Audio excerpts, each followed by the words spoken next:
Well, hello from Muirfield Village. Dom Tiberi here, joined by Dave Holmes and Adam King. And the first round, guys, I predicted this, and we both all agreed, I believe, that this course was going to play a lot tougher than it has in a long time.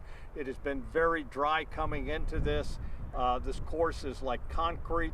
The green, they were rolling them last night. I was watching them, and they are going to get them slicked up even more. If Jack can cut them down more, he will.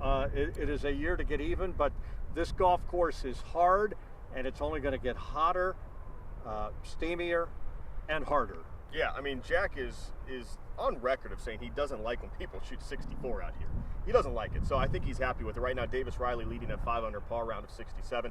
Matt Wallace led for most of the day until about... Davis who? Riley. Who's he? He's a golfer who shot 67. Yeah. Yeah, fairly obscure player.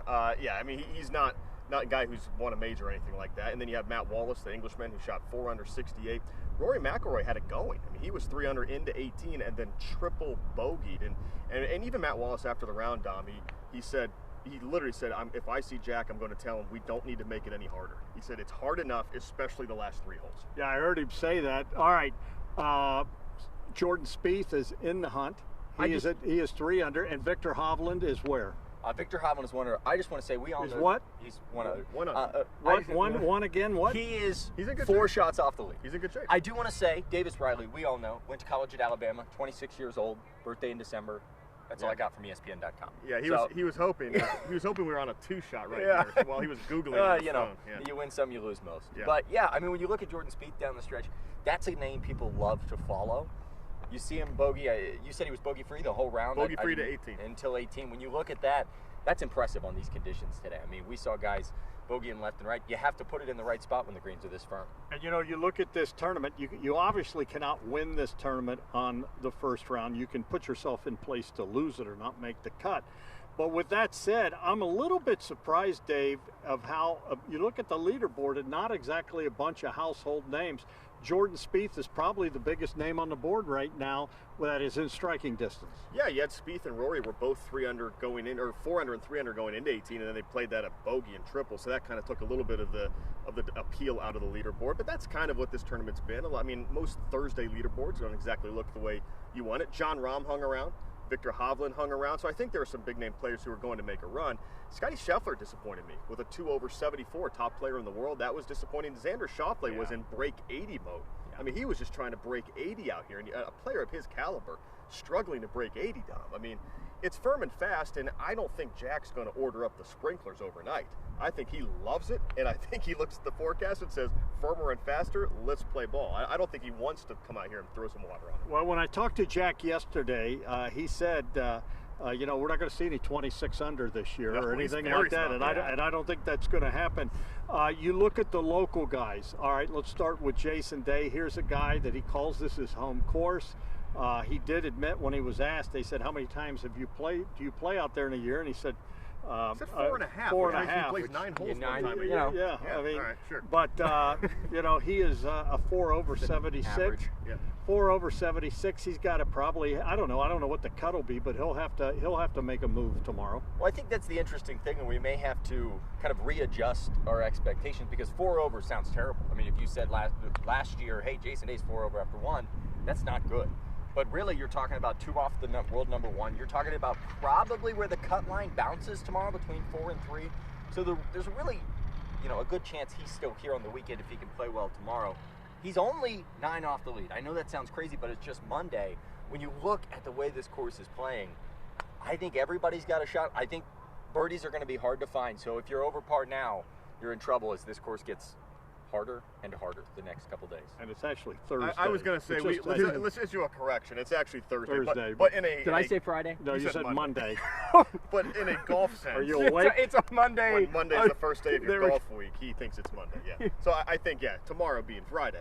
You're gonna have to play a little bit better. I mean, Dom, I think anyone's still in it right now. Anyone who's 2 or 3 over is well within it because I don't expect Davis Riley to go out and go 67, 67, 67. He's not going to run away from this. So I still think the winning score is probably going to be somewhere in the 8 to 11 range by the time it's all said and done. So yeah, 68 tomorrow and you're right back in it. Another guy, a local guy from Upper Arlington, Bo Hogan. I've often said nobody knows this course better than he does. as I said, the guys from Upper Arlington. His grandfather, Bob Hogue Sr., helped build this with Jack Nicklaus, Ivor Young, and Pandal Savick. So this kid literally grew up playing here and knows this golf course. Yeah, but you also wonder how tough it is for a guy, because he can go out and score, he can go out and play, he knows this course, but you know, you wonder what the distraction is, because this is home. Yeah, it's hard. I mean, there's an extra pressure that maybe isn't from the outside, but you put it on yourself. I mean, we've seen Jason Day never play well here for 4 rounds. He's had some good days, but he's never actually put together a full tournament here. And I think Bo Hogue's facing a similar battle. I think he holed out from the bunker for a birdie today, and maybe one of the highlights of the day. But, you know, an up and down day for him. He wasn't real discouraged after the round, though. He seemed pleased with the fact that he's still right there in the cut. I mean, Bo Hogue's expectation, yeah, you want to win on your home course, but really it's an elevated event with a $20 million purse. Just get in the money and he can, you know, mess around and make 80 grand this week, which, you know, if you're not Dom Tiberi, 80 grand's a good week. Well, you make a nice payday. Okay, so we come out, and I did think that the folks that went off in the morning, and some of the early guys said they thought it played a little easier. They thought it would play in the tougher in the afternoon. And then you have this Ridley kid that just goes Alabama out. Grad. And yeah, so as you now know his biography, and he goes out and he gets it done in the afternoon. So, but the wind is picking up, and we might have more wind. The players hate more than anything. They hate the wind. I would love to see the wind start blowing, get some British Open conditions out here. The Open. I mean, that'd be a great time. Get for us. You know, I mean, no rain. That'd be nice. But, you know, when you look at this course, something that I think sticks out a lot. Look at who won it last year. He's 8 over. I mean, this is a guy that navigated this course perfectly a year ago to raise that trophy and get that handshake. And he comes out on Thursday. And he struggles, and I think that says a lot about Jack's course. It says a lot about the changes they make every year, even if they're minor. They really, really test these guys, and it's interesting when you see how many guys come here and kind of struggle no matter how many times they've played here. Scotty Scheffler, you feel like he'd be great here. You feel like he'd be able to pick his spots. You can't do that here. The course just it beats a lot of people. And some days it's your day out here, and some days it's not. I still like John Rahm. Yep. I think he's what, 1 under? He's 2. 2 under, Yep. 2 under. So he's still in the hunt. He's 1 here. All right, I want to ask you guys, and then we'll get off because we've been a while. But I just want to say, you know, we have seen in the past where you see a big name player win it.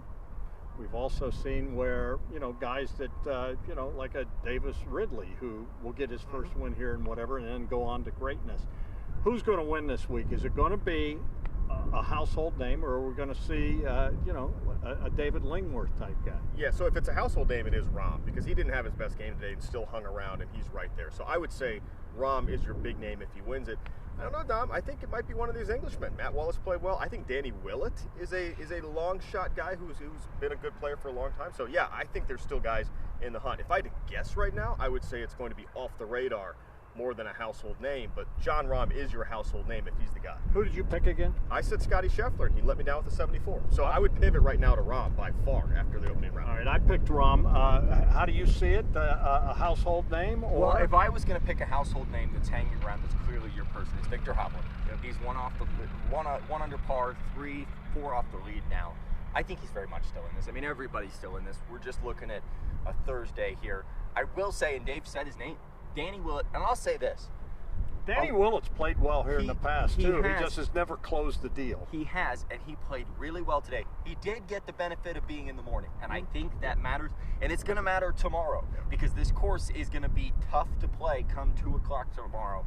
And I think seeing a guy like Jordan Spieth, he's going to get that dew tomorrow morning. He's going to get the fresh sprinklers off the course. Maybe he can take aim more than the guys can in the afternoon. Maybe he ends up at the top of the leaderboard as we head into the weekend. And let me tell you, they're not playing around here. I don't know if you guys saw it last night, but when I left, they were rolling the greens. And I don't, you know, they used to do it just with like it looked like just a oil barrel, and they would just roll it. Right. They now have this machine where they sit right in the middle of it, and it's got like these 3 or 4, and they're like giant oil drums, but perfectly flat. And they were they go fast, and I just stood there. I wish I would have videoed it, and I was just watching, and they're going, and they're rolling it, and they're rolling it. I'm telling you, that green right there is harder than your head right now. That's pretty hard. Because he's a hard head, you know what I'm saying? But I'm telling you, how hard is that green, Dave? Dave's not as hard-headed as you, but I mean, Thank you. yeah, Thank you. but Thank you. that is, you are definitely a hardhead. But not harder than Jack's course. But no, not that green and Adam's head, both are hard. I'm telling you, that is concrete. I think it's time to land the plane, gentlemen. All right, are we done? Anything else you'd like to? Anything you'd like to say? I think it's time to land the plane. That's All right. I agree. He's Dave Holmes. He's Adam King, and I'm Dom Tiberi. Thanks for watching, and we'll see you tomorrow.